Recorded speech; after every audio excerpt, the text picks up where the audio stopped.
24वां दिन जोशीमठ।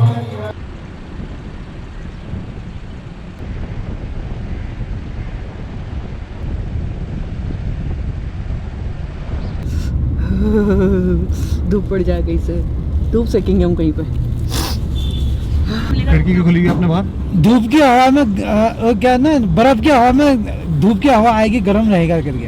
अच्छा, खिड़की खोलोगे तो धूप की हवा अंदर आएगी। अच्छा इसलिए हाथ सुन रखे हैं इस साइड को यार, अच्छी बर्फ आज तो चमक रहा है बर्फ।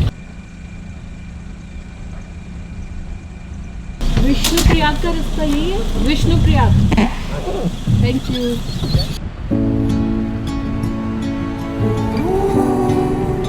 लास्ट 2 दिन जब से हम जोशीमठ पहुंचे थे, इनफैक्ट हमारे यहाँ पहुंचने से पहले से ही लगातार बारिश हो रही थी और अब जाकर तीसरे दिन बादल बिल्कुल साफ थे और अच्छी खिली खिली धूप निकली थी। कल हम बारिश में ही जोशीमठ से तपोवन की ड्राइव करके आए थे और अब आज सुबह सुबह विष्णु प्रयाग जाकर आगे का प्लान था।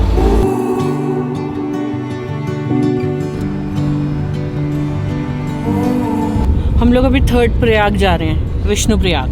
फर्स्ट हमारा था कर्ण प्रयाग, देन था हमारा नंद प्रयाग, अब है नेक्स्ट हमारा विष्णु प्रयाग। कर्ण प्रयाग था पहला। पहला कर्ण प्रयाग था, बोला तो मैंने। हाँ, सेकंड नंद प्रयाग, तीसरा अभी विष्णु प्रयाग। फिर हम जाएंगे रुद्रप्रयाग एंड लास्ट वन है देव प्रयाग। देव प्रयाग।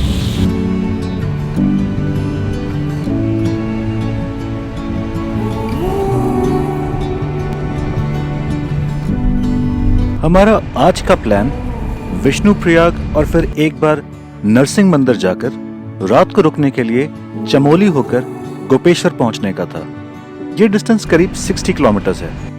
सीधा सीधा तो ये डिस्टेंस 2.5 से 3 घंटे में आराम से पूरा हो सकता है, लेकिन क्योंकि हम जगह जगह रुक कर ट्रैवल करते हैं तो हमें अंदाजा था कि वहां पहुंचने में हमें शाम हो जाएगी।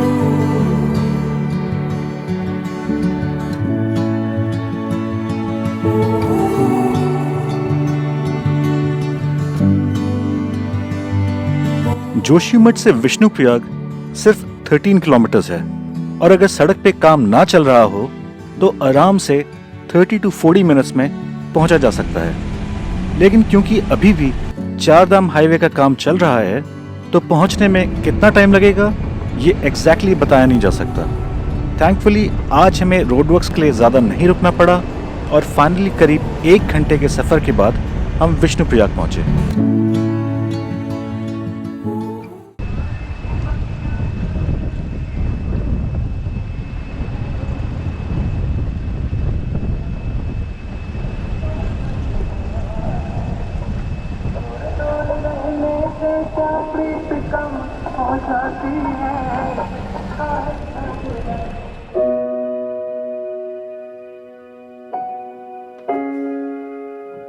विष्णु प्रयाग उत्तराखंड के 5 प्रयागों में से एक है और ये अलकनंदा और धौलीगंगा रिवर का कॉन्फ्लुएंस है।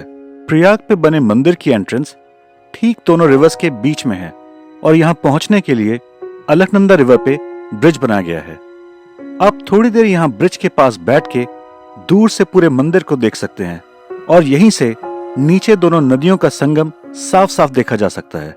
हमें ये जगह इतनी अच्छी लगी कि हम यहाँ थोड़ी देर रुके और यहाँ बैठ के शांति में यहाँ के व्यूज का एंजॉय किया।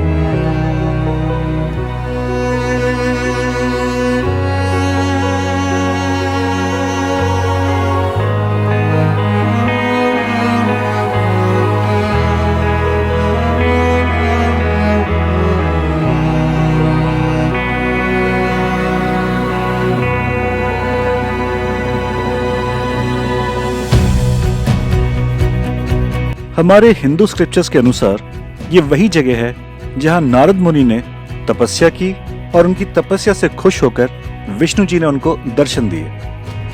हम यहाँ जनवरी पीक विंटर्स में आए थे और शायद इसीलिए इस समय यहाँ हमारे अलावा सिर्फ 1-2 लोग ही और थे। साल के बाकी समय का कहा नहीं जा सकता क्योंकि हम यहाँ पहली बार ही आए थे, लेकिन इस समय यहाँ का पीसफुल एनवायरनमेंट, यहाँ की खूबसूरती और सादगी देख के हमने यही अंदाजा लगाया कि ये जगह डेफिनेटली मेडिटेशन के लिए आइडियल है।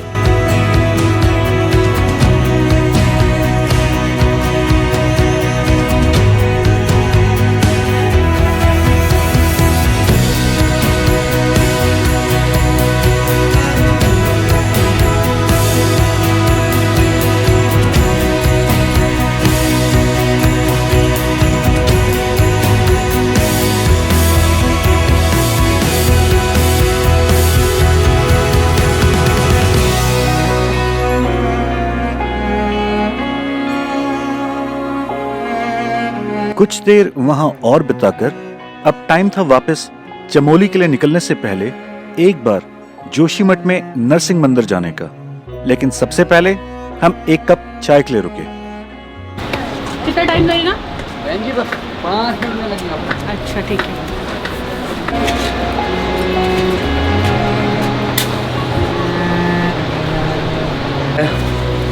कि भगवान बद्रीशाल जी ने योग बद्री के रूप में वहाँ पर तपस्या की थी। पांडवों का सिर का मुंडन किया गया था जब पांडव बैकुंठ जा रहे थे। हाँ, तो अच्छा। उसके उस जगह का नाम पांडुकेश्वर रखा गया। अच्छा, तो वहाँ देखने का क्या है अगर अभी जाएंगे तो? वहाँ पर भगवान कुबेर जी जो भगवान बद्रीशाल जी के खजांची हैं, भंडारी हैं, उनका मंदिर है, योग बद्री का मंदिर है। अच्छा। और घंटाकरण कैलाश जी का मंदिर है। वहाँ पर बहुत भव्य स्थल है जो कि बहुत प्राचीन मंदिर हैं। इस प्रकार से वो गांव बहुत विख्यात है पांडुकेश्वर।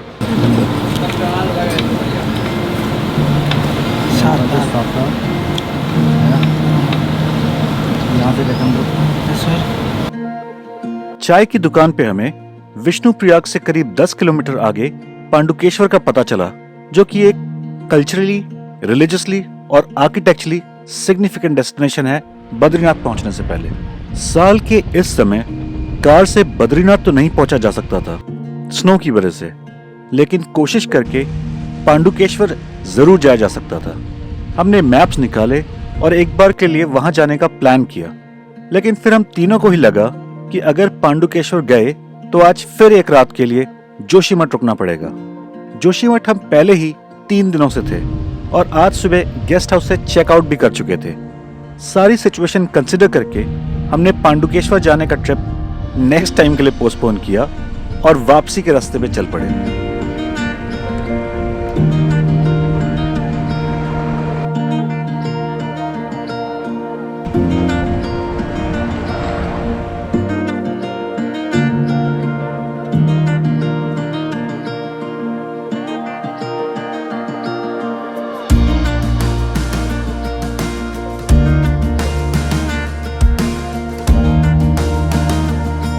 नरसिंह मंदिर हम परसों शाम भी आए थे और ये जगह हमें इतनी अच्छी लगी थी कि उसी वक्त हमने जोशीमठ छोड़ने से पहले एक बार फिर यहाँ आने का मन बनाया था और कुछ देर यहाँ रुककर हमने आगे गोपेश्वर का रुख किया और वहाँ के लिए आगे निकले।